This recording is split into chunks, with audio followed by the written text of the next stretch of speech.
What is wave energy and how big a role can it play in the transition to renewables? In this episode, I speak with Harry Smith from Fetch Energy.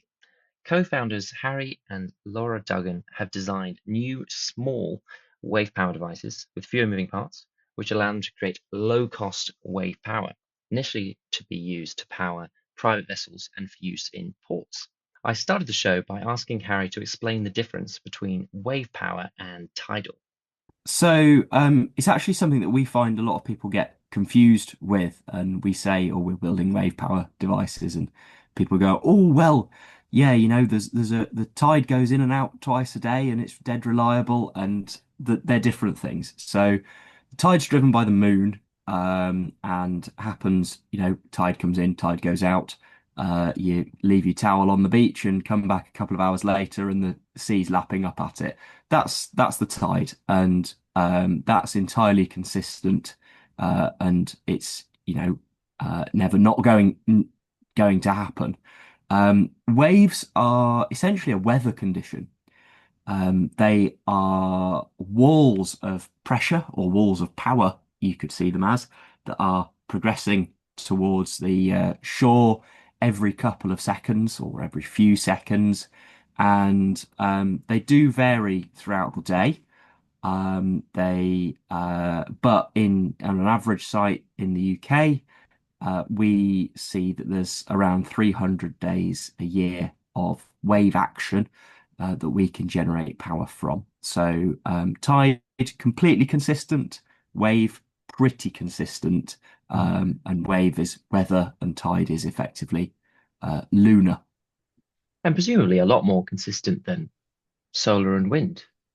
100%, yeah. Yeah. So what's really nice against solar is that you get waves at night and you don't get sun at night. So you've got that 24-hour a day possibility there. And with wind as well, there's yeah, an awful lot more days of the year where there's adequate wave action than there is adequate wind action for driving wind Mm. turbine. So could you just give a bit of an explainer of what does it actually look like, the sort of devices that are creating the energy? How do they work in simple terms? Sure. Well, if I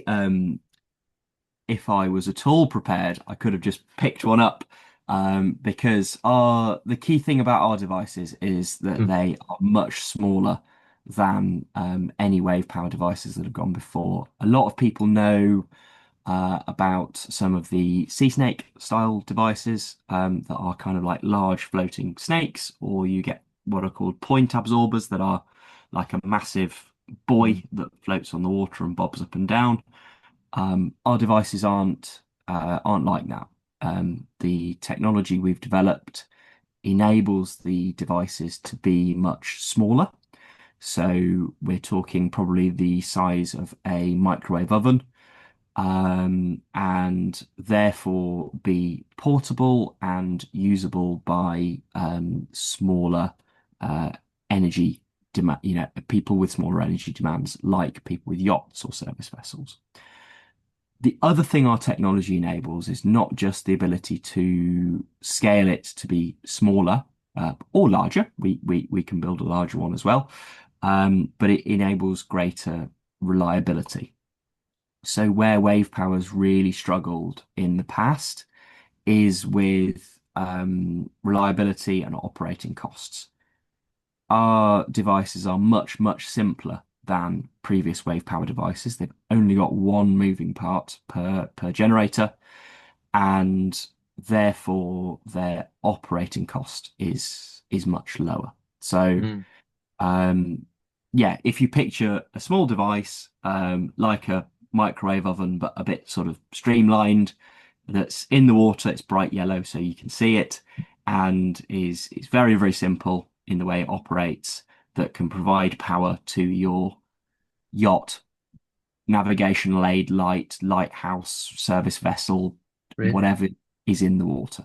Yeah, so how does it work practically? So are they subsurface and would you aim to connect them to the grid, or would it be sort of these portable applications? How does that work? Are they fixed? Are they?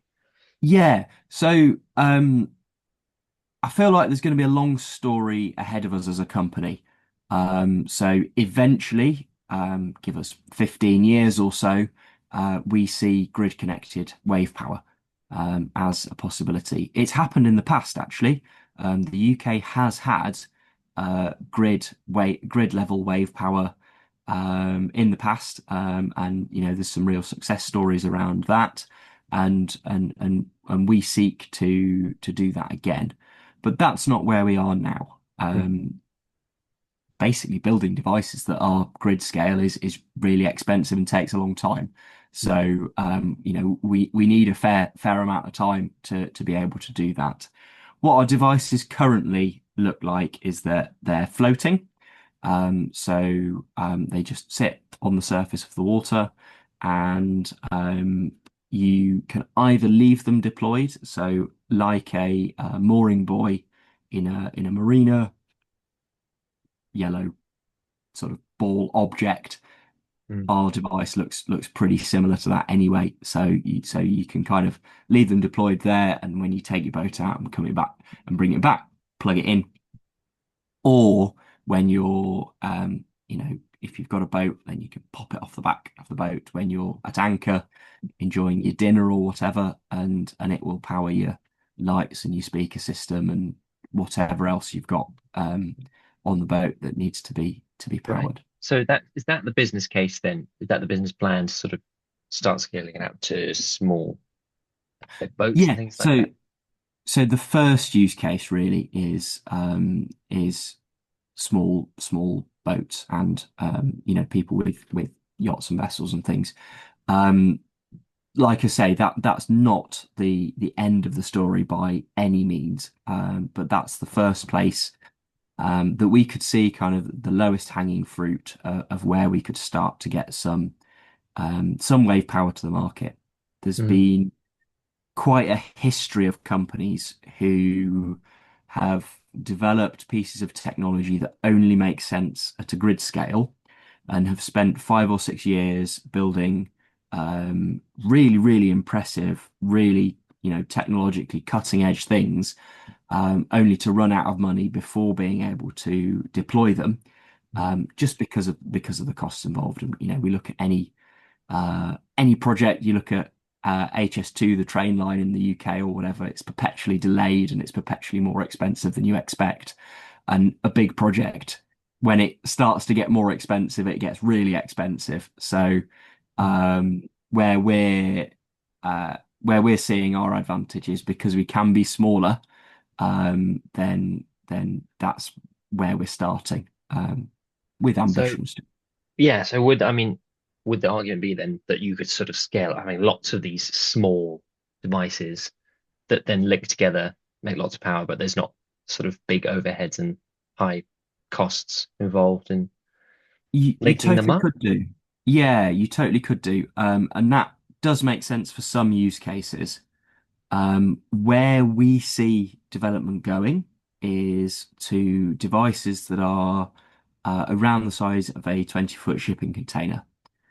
So that's where we see the sweet spot for really high use applications. So grid level or in big industrial users like ports, or maybe even picture a cruise ship at port. That they use a phenomenal amount of power to run everything on the cruise ship, and that's still got to be delivered at a port.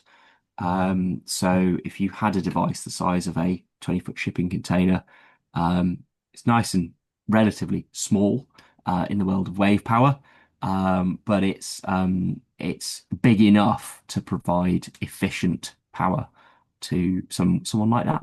It's so interesting. So is the technology there? Like, is the actual tech ready, or what are the sort of main barriers to that Yeah. happening? I actually got back last night from testing our tech in the sea. Mm. So we are testing at the moment.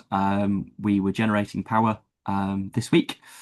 Um, I'll let you in on a bit of a secret that it's not perfect yet.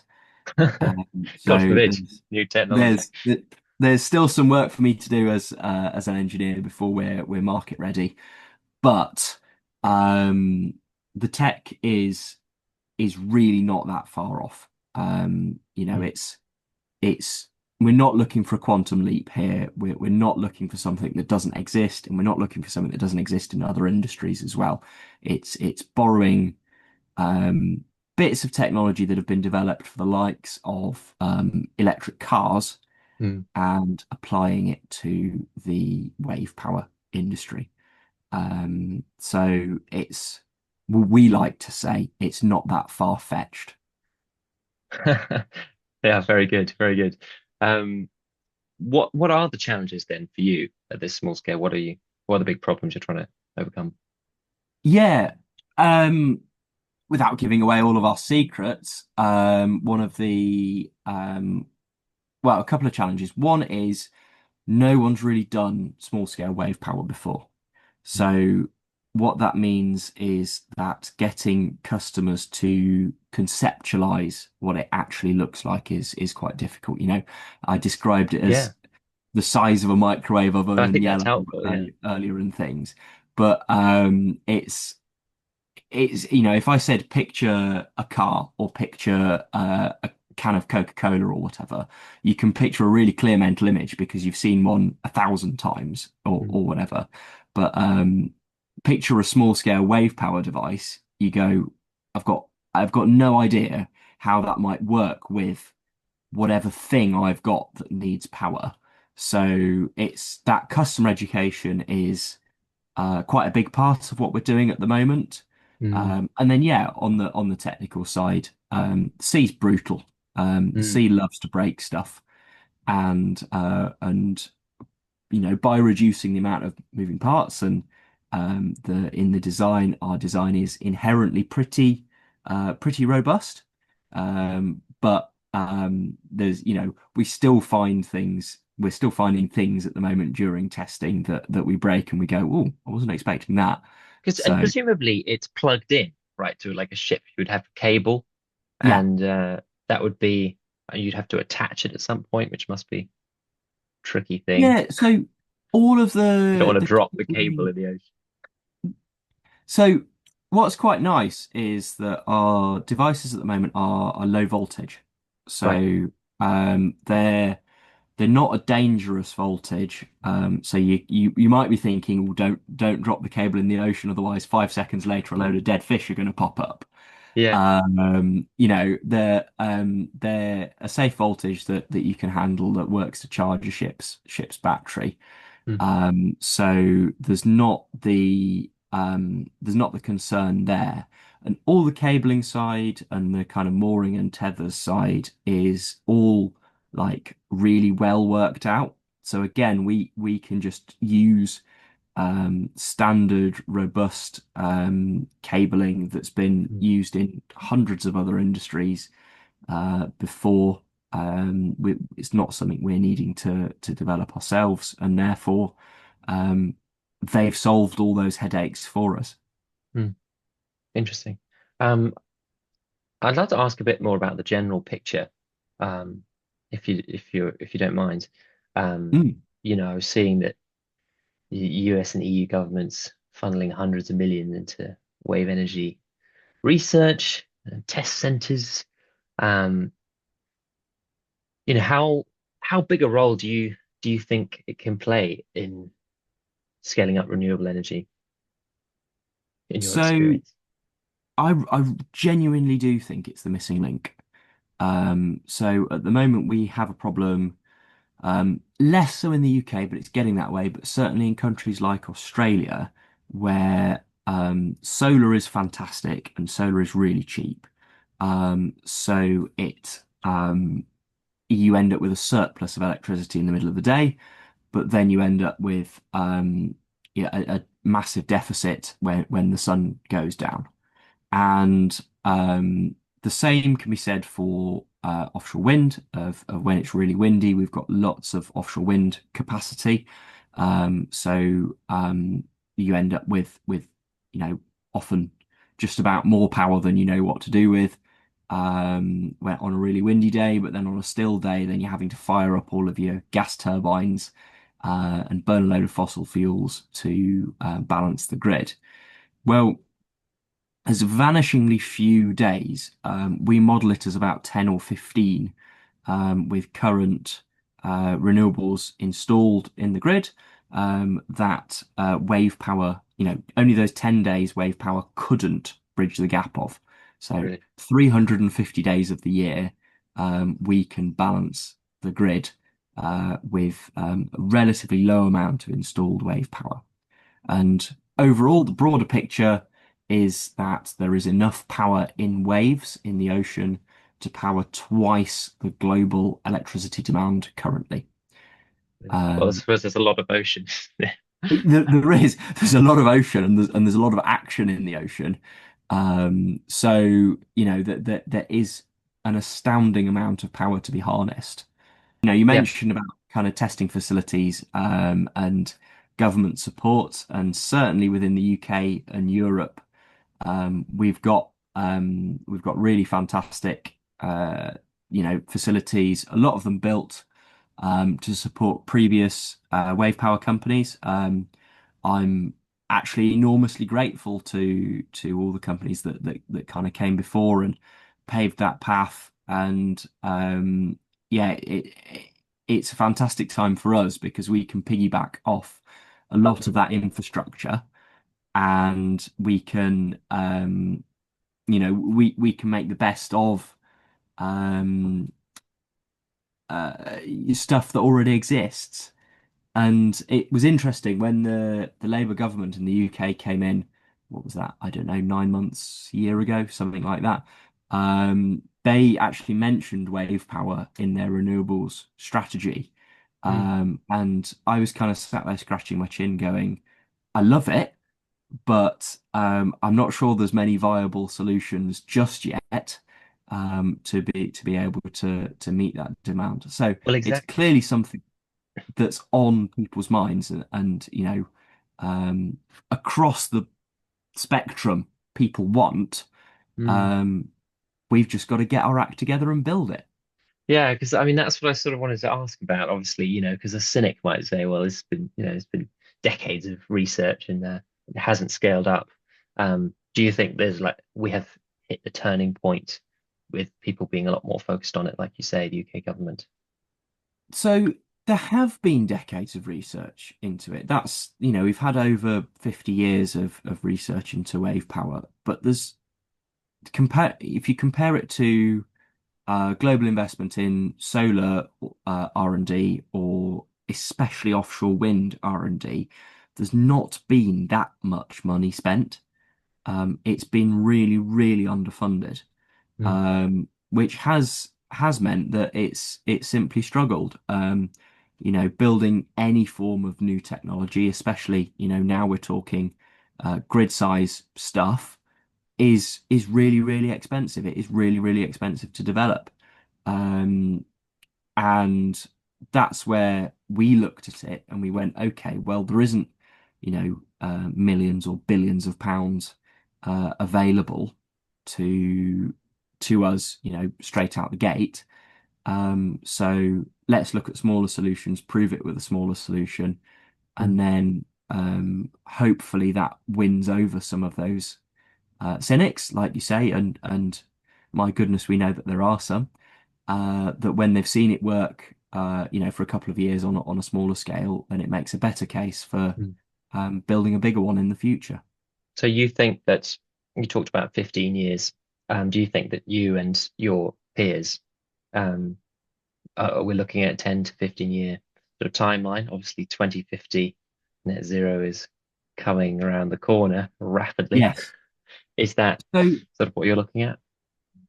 the reason that I say that is to do with a number of things. One of them in the UK, it's getting better, but it's still pretty slow to get stuff connected to the grid. Mm. And there's actually quite a long waiting list for that. And the second thing is to do with the equivalent of planning permission. So getting the approval to put things on the seabed and run cables to them is a really long and torturous process. Mm, There's no technical reason why it needs to take 15 years. If you look at it from a purely technical perspective, given enough, given a reasonable amount of funding, then I could actually make that 5 years. mm, It's just a regulatory standpoint that yes, clearly things have to be safe and reliable before we're going to trust them to be part of our electricity grid. But I don't personally see why things need to move quite so slowly. And that's where that number comes from. mm. Could you lastly just give a sense of the costs? Like what are the sort of scale of costs? I'd be really interested to know of like doing a bit bigger than what you're currently doing. Like you say it's expensive. Um, I think with our strategy of taking it in stages, Mm, then it minimizes quite a few of those costs mm, because ultimately we're already doing lots and lots of learning and lots of testing. If I tot up my receipts from a week of testing, this week just gone, it's probably like 400 quid or something. So testing at the scale we're testing at is super cheap, um, as opposed to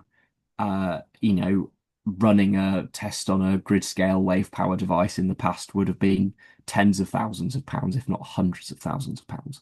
mm, And because we can learn at a much smaller scale, then that means that theoretically we won't need to make 10 prototypes of a really big one before it's right. We'll just need to make one or maybe two.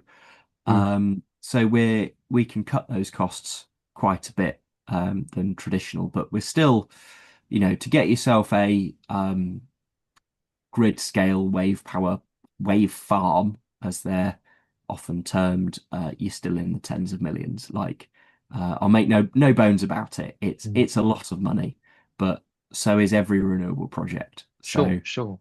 Do you have any idea how much your little devices would are going to cost when they're ready to bring to um, market? I do. I'm not going to share that here, just at the moment, if that's all Not yet right. But released.